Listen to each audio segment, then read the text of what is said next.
30년 전 그날에 멈추었습니다. 아버지의 마지막 봉투가, 이 사진이 왜 여기서 나오는 거죠? 30년 전 내 동생이 세상에 없어진 그날 이후 우리 가족의 시간은 멈추었습니다. 그날 이후 나는 평생 아버지의 뒷모습만 보며 살았습니다. 아버지는 나를, 나는 아버지를 서로 침묵이라는 유리병 너머에서 외면했죠.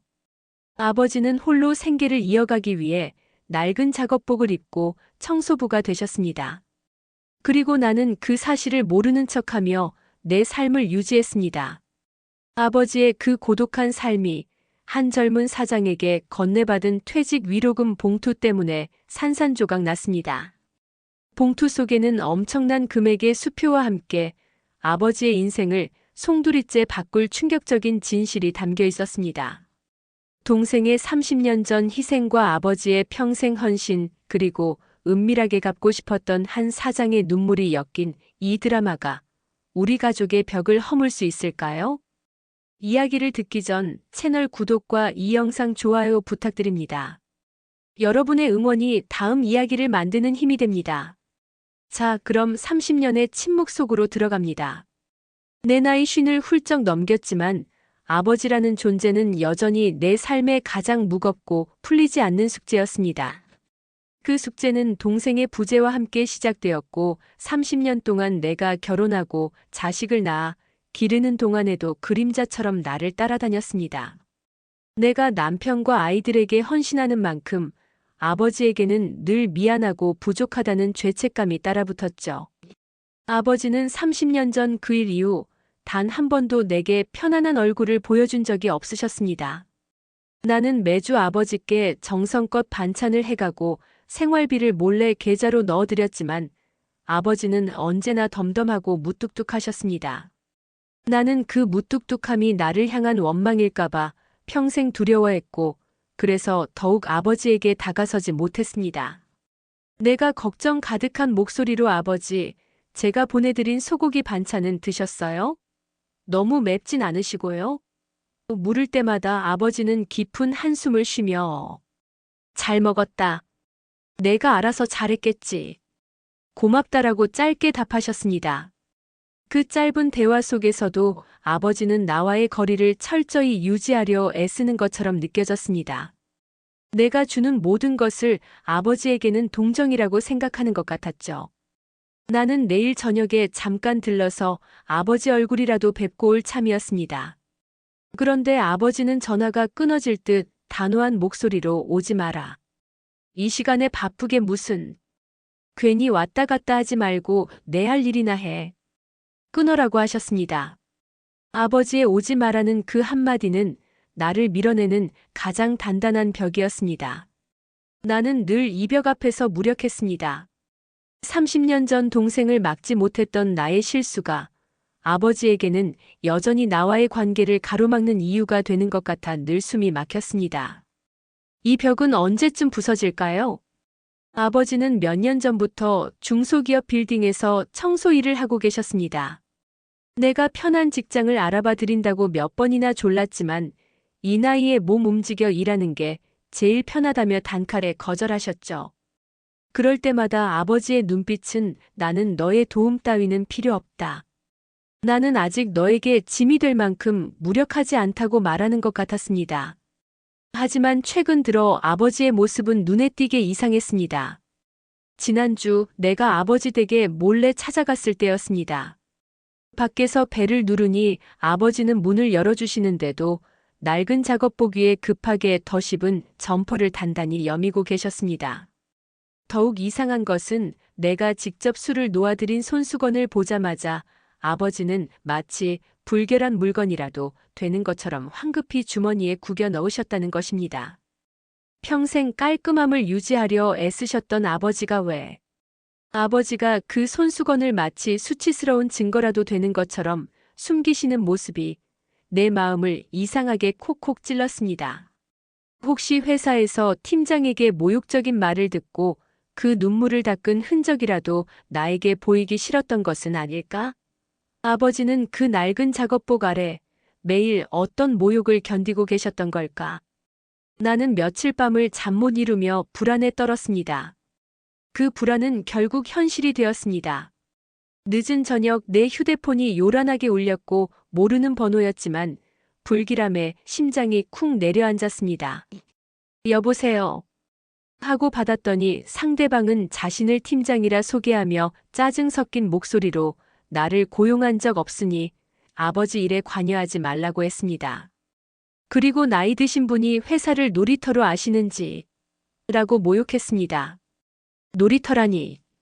30년 동안 가족의 버팀목이 되려 애쓰신 아버지의 헌신이 젊은 사람에게 그런 모욕적인 말을 들었다니. 억장이 무너졌습니다. 아버지의 평생 헌신이 결국 남들에게는 나이든 청소부의 엉망인 일처리로 평가받는다는 사실에 내 눈에는 걷잡을 수 없는 분노와 슬픔, 그리고 죄책감이 차올랐습니다. 다음 날 아침 나는 곧장 아버지의 집으로 달려갔습니다. 현관문을 열고 들어선 나는 아버지께 따지듯 물었습니다. 아버지, 대체 숨기시는 게 뭐예요? 그냥 퇴직이 아니잖아요. 30년 전 동생이 떠나던 그날처럼 또다시 무언가를 숨기고 계시는 거잖아요. 나한테 제발 사실대로 말해줘요. 아버지는 온몸을 떨더니 마침내 입을 여셨습니다. 그래. 퇴직 통보받았다. 이제 속 시원하냐? 하지만 그게 다가 아니다. 너는 모른다. 그 회사에는 내 동생의 흔적이, 내가 모르는 그 사람의 진실이 숨겨져 있다. 아버지는 그 말을 끝으로 숨을 몰아쉬셨습니다. 속으로 되뇌었습니다. 아버지 회사에 숨겨진 동생의 흔적이란 대체 무엇일까요? 이 퇴직 위로금 봉투가 우리 가족의 30년 벽을 허물게 될 줄은 그때까지 아무도 알지 못했습니다. 아버지의 그 한마디는 내 머릿속에서 폭풍처럼 휘몰아쳤습니다. 내 동생이 목숨을 걸고 지킨 아이. 나는 그 아이가 누구인지, 아버지와 무슨 관계인지 알아내지 않고는 단 한 발짝도 움직일 수 없었습니다. 그 아이가 아버지의 고독과 침묵을 설명하는 유일한 단서였기 때문입니다. 나는 곧바로 아버지 회사 주소를 들고 팀장에게 전화를 걸었습니다. 목소리에는 더 이상 눈물이나 슬픔이 아닌 강한 분노와 단호함이 섞여 있었습니다. 팀장은 역시나 나를 피하려 했고 나에게 아버지 일에 관여하지 말라고 재차 경고했습니다. 팀장은 아버지가 몇 달 전 회사 기밀 서류가 있는 쓰레기통을 실수로 버려서 회사가 큰 손해를 입을 뻔했다고 했습니다. 그 나이에 일하는 게 고마워서 참았지 원래대로라면 해고감이라고 했습니다. 팀장은 비웃듯이 말했습니다. 당신 아버지는 회사 기밀이 뭔지도 모르는 분입니다. 저희가 이 정도 퇴직금이라도 챙겨드리는 걸 고맙게 생각하세요. 아버지에게 치매 환자 취급까지 하다니. 그 젊은이의 목소리에서 느껴지는 노골적인 경멸이 내 가슴을 찢었습니다. 혹시 아버지의 건강에 문제가 생긴 것은 아닐까? 30년 전 동생을 잃은 충격으로 종종 멍하니 허둥대던 모습이 다시 나타난 것은 아닐까? 나는 아버지에게 이 모든 모욕을 혼자 감당하게 했다는 죄책감에 몸이 떨렸습니다. 나는 곧장 아버지에게 달려갔습니다. 낡은 옥탑방에는 무거운 침묵만이 가득했습니다. 나는 팀장에게 들은 모욕적인 이야기를 그대로 쏟아냈습니다. 목소리는 울음이 아닌 절망적인 절규에 가까웠습니다. 아버지, 왜 저한테 사실대로 말 안 하셨어요? 치매 환자 취급까지 당하면서 왜 그 회사를 계속 다니신 거예요? 왜 그 팀장한테 그런 모욕을 당하면서도 모른 척 하셨냐고요? 아버지 자존심은요? 아버지의 30년 헌신은요? 아버지는 시선을 피하며 내가 그만둔다고 했으니 됐지 않냐고 짧게 답하셨습니다. 나는 아버지의 굳게 닫힌 마음의 문을 보며 30년 동안 참아왔던 서운함과 원망을 터뜨렸습니다. 아버지는 늘 그랬죠. 30년 전 동생이 죽었을 때도 나한테 아무 말 안 하셨잖아요. 내가 옆에 있는데 왜 늘 혼자만 짊어지시냐고요. 내가 아버지의 짐이 되는 게 싫어서 도망치는 거잖아요. 나한테는 말할 자격조차 없다고 생각하신 거잖아요. 아버지는 온몸을 떨더니 소리를 지르셨습니다. 내가 뭘 알아? 내가 너한테 짐이 될까봐. 너까지 나 때문에 고통받는 게 싫어서 그랬다. 내가 나 때문에 이 고통을 평생 지고 사는 게 싫어서 그랬다. 아버지의 눈빛은 처음으로 나를 향한 보호와 두려움으로 가득 차 있었습니다. 나는 눈물을 쏟으며 소리쳤습니다. 아버지, 나는 이미 고통받고 있다고. 아버지가 나를 밀어낼 때마다 나는 30년 전의 그날처럼 내가 쓸모없는 사람, 가족에게 버려진 사람처럼 느껴져 숨 막혔다고요. 아버지는 결국 모든 힘을 쥐어짜 내 마지막 말을 뱉어냈습니다. 너는 모른다. 그 회사에는 내 동생이 목숨을 걸고 지킨 아이가 있다. 내가 그 아이를 모른 척할 수가 없었다. 그 아이는 내 아들의 전부였다. 나는 그 아이를 지켜봐야 했다. 속으로 되뇌었습니다. 내 동생의 희생으로 살려낸 그 아이가 지금 아버지의 퇴직을 결정한 그 회사에 있다니. 아버지의 고독한 청소부의 삶이 동생의 그림자를 따라다닌 처절한 속죄이자 유일한 위안이었다는 것을 예감했습니다. 이 진실이 밝혀지면 우리 가족은 30년의 슬픔에서 해방될 수 있을까요? 아버지와의 격렬한 다툼 이후 아버지의 집은 나에게 영원히 닫힌 문처럼 느껴졌습니다.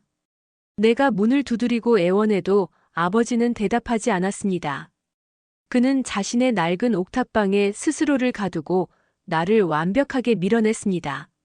30년 전 동생을 잃은 날 이후 아버지와 나의 관계는 늘 이런 식이었습니다. 아버지는 나를 외면함으로써 나에게 짐이 되는 것을 막으려 했고, 나는 그 외면 속에서 아버지에게 버려졌다는 깊은 죄책감을 안고 살았습니다. 이제 나는 이 벽을 부수고 아버지의 고독 속으로 들어가야 했습니다. 아버지는 끝까지 나에게서 퇴직금 봉투를 받아들지 않겠다고 했습니다. 나는 그에게 봉투를 밀어넣으며 아버지, 이건 당신이 받아야 할 돈이에요. 라고 소리쳤지만 아버지는 그것을 나에게 돌려보냈습니다. 그것은 아버지의 마지막 남은 자존심이자 나를 향한 너는 자유롭다. 너는 나로부터 독립했다는 무언의 처절한 메시지 같았습니다. 나는 더 이상 물러설 수 없었습니다. 아버지를 이대로 고독 속에 내버려 둘 수는 없었습니다. 나는 그 회사를 찾아가 아버지의 퇴직금과 위로금을 제대로 받아내야 했고, 무엇보다 아버지의 삶을 짓누르는 그 아이의 정체를 확인하고 아버지의 짐을 덜어드려야 했습니다. 나는 남편에게 아버지 회사에 단기 계약으로 일할 청소부가 필요한지 알아보라고 부탁했습니다. 처음에는 남편이 극심하게 반대했습니다. 당신이 왜 그 낡은 작업복을 입고 거기까지 가야 하냐고 했습니다. 하지만 나는 그에게 설명했습니다. 나는 아버지를 구하는 것이 아니라 30년 동안 나를 괴롭혀온 죄책감에서 벗어나고 싶다. 아버지의 고독을 이해하지 않고서는 나는 평생 이 짐을 지고 살 것이다. 며칠 후 남편에게 연락이 왔습니다. 마침 단기 계약직 청소부가 한 명 필요하다는 것이었습니다. 나는 망설이지 않았습니다. 평생을 살림과 육아에 헌신하며 살아왔지만 지금만큼은 아버지의 삶에 내가 개입해야 할 때라는 것을 본능적으로 느꼈습니다. 나는 낡은 작업복을 받아들었습니다. 두꺼운 면 소재의 작업복은 거칠었고 옷을 갈아입는 내 손이 떨렸습니다. 거울 속 내 모습은 어색했지만 마음만은 단단해졌습니다. 아버지의 마지막 근무가 시작되기 전 나는 아버지의 회사로 향했습니다. 내가 아버지와 똑같은 낡은 작업복을 입고 그 회사에 들어서는 순간 나는 더 이상 아버지를 외면하던 딸이 아닐 것입니다.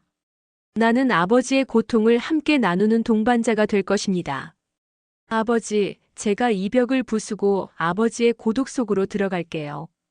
아버지의 마지막 근무를 제가 지켜드릴게요. 그 회사 로비에 들어서는 순간 나는 마치 30년 전으로 돌아간 듯한 착각에 빠졌습니다. 내 동생의 숨결이 닿았을지도 모르는 이 공간에서 나는 아버지의 고독한 삶과 30년 전 동생의 죽음이 연결된 낯선 진실을 마주하게 될 것입니다. 나는 떨리는 마음으로 청소 도구를 들었습니다. 아버지 회사에 청소부로 처음 출근한 날이었습니다. 나는 아버지보다 몇 시간 일찍 출근하여 로비 구석에서 묵묵히 청소를 시작했습니다. 아버지와 나는 서로 마주치지 않도록 철저히 숨어 있었습니다. 나는 화장실 청소를 하며 아버지의 고독과 모욕이 얼마나 깊었을지 뼈저리게 느꼈습니다. 팀장이라는 사람은 나를 보자마자 인상을 썼습니다. 새로 왔으면 정신 똑바로 차리고 해. 김덕수 씨처럼 엉망으로 해서 회사에 손에 입히지 말란 말이야. 알았어? 라며 아버지와 비교하며 모욕적인 말을 퍼부었습니다. 나는 억지로 참고 고개를 숙였습니다. 가슴속에서 치밀어 오르는 분노와 눈물을 참느라 손이 떨렸습니다. 나는 이제야 아버지의 짐이 얼마나 무거웠는지 알 수 있었습니다. 아버지의 마지막 근무일, 아버지는 평소처럼 묵묵히 자신의 구역인 1층 로비와 계단 청소를 하고 계셨습니다. 나는 멀리서 아버지를 지켜보았습니다. 아버지의 굽은 어깨와 낡은 작업복, 그리고 그 위에 쌓인 세월의 흔적은 내 마음을 짓누르는 30년의 죄책감 같았습니다. 내가 꾸준히 일을 하는 아버지의 모습을 멀리서 지켜보고 있을 때 아버지는 팀장에게 불려가 또다시 멸시와 질책을 당하고 있었습니다. 이것도 제대로 못합니까? 정신 차리세요, 어르신. 나이가 들면 일도 못합니까? 팀장의 목소리는 날카로웠습니다. 나는 분노에 몸이 떨렸습니다. 당장 달려나가 내가 이분의 딸이다. 라고 소리치고 싶었지만 아버지의 결심을 망칠까봐 이를 악물고 창고 뒤에 숨어 참았습니다.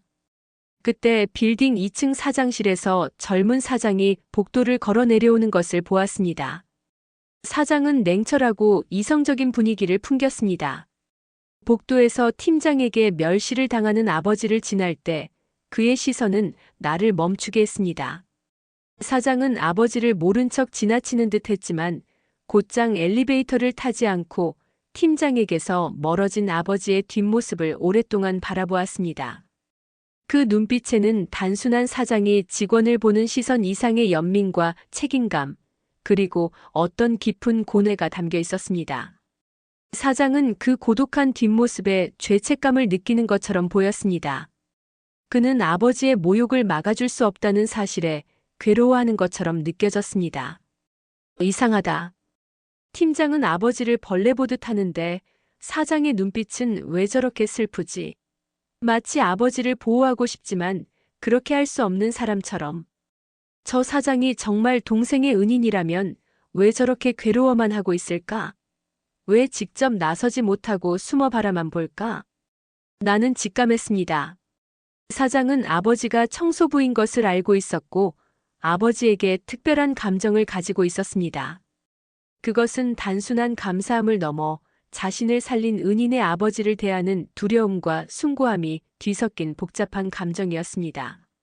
사장의 미묘한 시선이 우리 가족의 오래된 슬픔을 끝낼 유일한 단서였습니다. 나는 이 진실을 확인하기 위해 사장의 마지막 행동을 주시했습니다. 아버지의 마지막 근무가 끝났습니다. 나는 멀리서 아버지가 사장실로 들어가는 것을 보았습니다. 아버지는 초라한 청소부 복장으로 사장실 문 앞에서 한참을 망설였습니다. 마치 신성한 공간에 들어서는 것처럼 보였습니다. 잠시 후 아버지는 두 손으로 흰 봉투를 받아들고 사장실을 나섰습니다. 아버지는 무거운 짐을 지고 걷는 사람처럼 땅만 보고 걸었습니다. 그의 걸음은 느렸고 어깨는 더욱 굽어 있었습니다. 나는 곧장 아버지의 낡은 옥탑방으로 달려갔습니다. 아버지가 들어온 후 숨소리조차 내지 않고 아버지를 지켜보았습니다. 아버지는 탁자 위에 봉투를 내려놓고 한참을 멍하니 서 있었습니다. 마치 이 봉투를 열면 자신이 30년 동안 쌓아온 고독이 무너질 것을 두려워하는 것처럼 보였습니다. 아버지는 심호흡을 한 후 떨리는 손으로 봉투를 열었습니다. 봉투 안에는 일반적인 퇴직금 규모를 훨씬 뛰어넘는 엄청난 금액의 수표가 들어 있었습니다. 그것은 단순한 퇴직금이 아니었습니다. 아들을 살려준 은인에 대한 젊은 사장의 최대한의 예우였습니다. 하지만 아버지는 수표를 보지 않았습니다.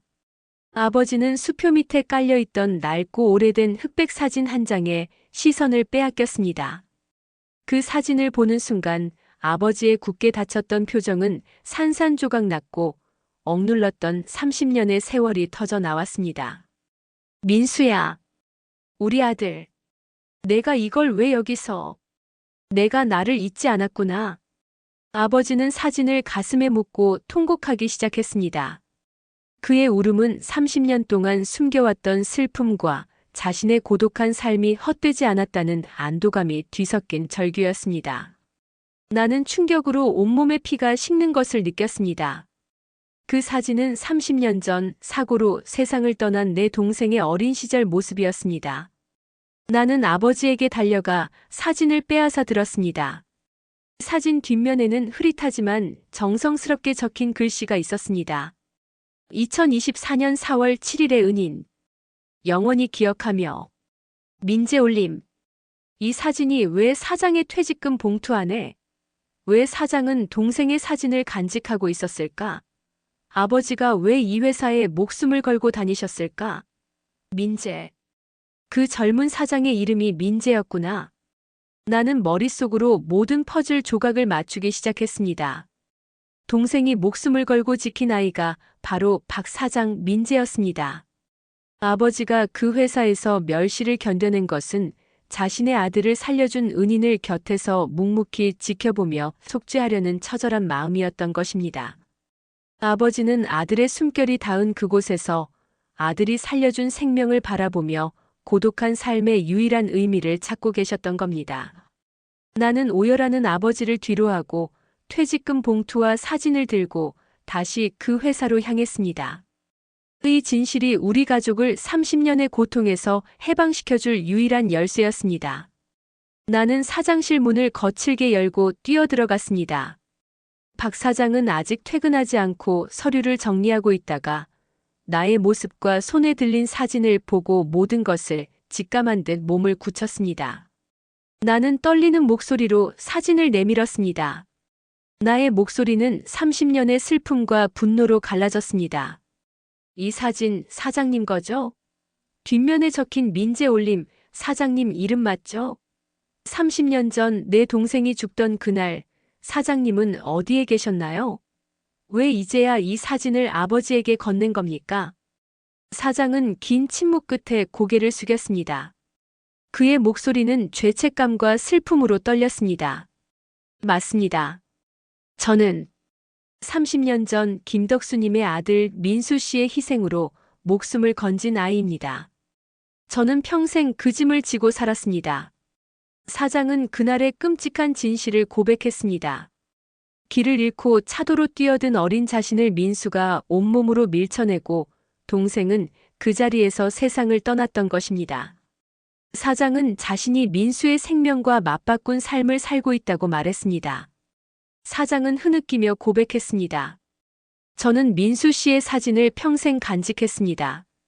몇 년 전 회사에서 청소부로 계신 아버님을 보고 한눈에 알아봤습니다. 제가 얼마나 놀랐고 얼마나 감사했는지 모릅니다. 하지만 제가 직접 도움을 드리면 그것이 아드님의 숭고한 희생에 대한 보상처럼 느껴지실까봐 감히 다가설 수 없었습니다. 아버님은 그저 이곳에서 아들의 생명을 지켜보는 것으로 위안을 얻고 계셨습니다. 아버지의 고독한 청소부 삶이 아들을 살린 은인을 옆에서 묵묵히 지켜보는 속죄이자 사랑이었구나. 아버지는 나에게 짐이 될까봐 숨겼던 것이 아니라 자신의 유일한 위안을 나에게 빼앗길까봐 숨겼던 것이구나. 하지만 분노는 멈추지 않았습니다. 나는 아버지와 사장 모두에게 쌓인 30년의 서운함과 배신감을 터뜨렸습니다. 왜 당신 마음대로 우리 가족을 계속 고통 속에 두었나요? 아버지가 그 팀장에게 매일 무시당하고 조롱당할 때도 왜 모른 척 하셨어요? 당신은 우리 아버지의 은인인데 왜 그를 청소부로 두었냐고요? 당신이 나서지 않았기 때문에 아버지는 30년의 슬픔을 혼자 지고 살았잖아요. 사장은 울면서 팀장의 모욕을 알고 있었지만 아버지가 은인의 아버지가 아닌 회사 직원으로 남아 고독하게 그 자리에 머물고 싶어 하는 아버지의 필사적인 의지를 거스를 수 없었다고 했습니다. 나는 모든 것을 이해하면서도 30년간 짊어져 온 동생에 대한 죄책감과 아버지에게 버려졌다는 슬픔이 폭발하는 것을 막을 수 없었습니다.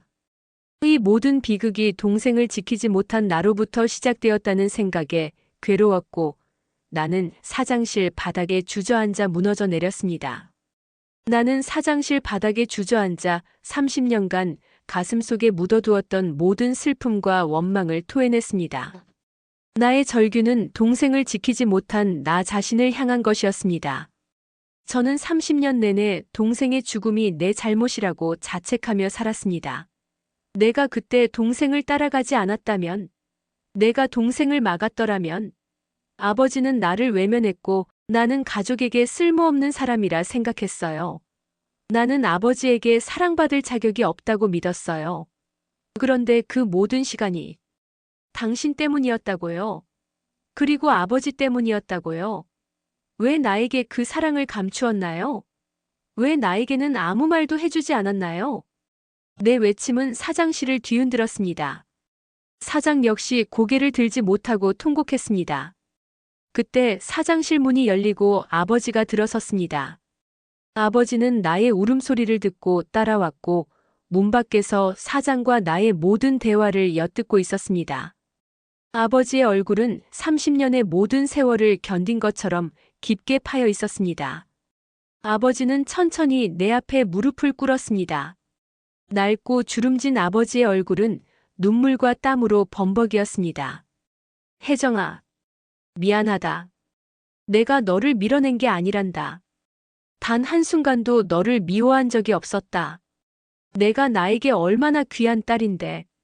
내가 동생 일로 괴로워하는 걸 볼 때마다 나 때문에 내 삶까지 무너질까봐. 내가 너한테 짐이 되는 게 싫어서 그랬다. 너를 지키려 했던 거란다. 내가 행복하게 사는 것이 동생을 잃은 나에게는 유일한 희망이었다. 아버지는 30년 만에 자신을 밀어냈던 진짜 이유가 나를 향한 깊은 사랑과 보호하려는 마음이었음을 고백했습니다. 아버지의 그 말 한마디가 나의 30년 죄책감을 산산조각 냈습니다. 아버지는 내 손을 잡고 울면서 사장에게도 말했습니다. 민재야, 내가 너를 지켜볼 수 있어서 행복했다.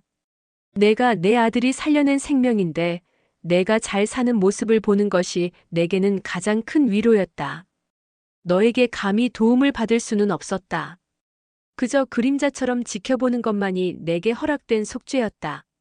모든 오해가 풀리는 순간이었습니다. 아버지와 나 그리고 사장은 동생의 희생으로 맺어진 이 운명 앞에서 함께 오열했습니다. 나는 아버지에게 처음으로 30년 만에 아버지, 보고 싶었어요. 미안했어요라고 말했습니다.